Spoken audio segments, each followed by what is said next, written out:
Hi! Welcome back to my vlog. This is your Lola Amalia and maiksik-maiksi lang itong sasabihin ko kasi na-attract ang aking attention ng pamimigay ng isang senadora na anti-administration ng mga relief goods sa may Bulacan at Pampanga na ang tatak ng kahon na kanyang ipinamimigay at para bang sa kanya galing ay DSWD.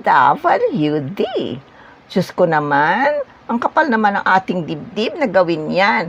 Anti-administration, pero yung inihanda ng administration para sa mga taong nasalanta, ayun.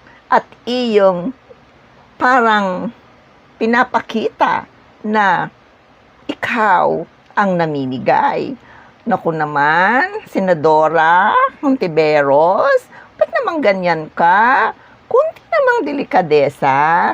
Give credit where credit is due.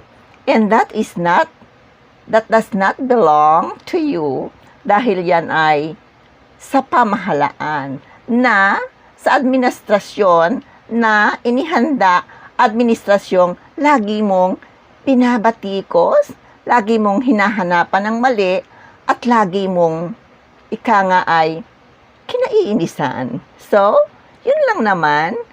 Kunti namang hinahinay din sa pagpapaganda ng ating mga sarili na meron naman tayong tendency o kayong tendency na mag-credit grab, no?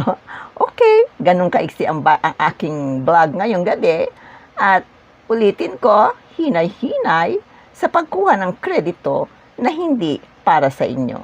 DSWD, anong nangyari? Bakit ganyan?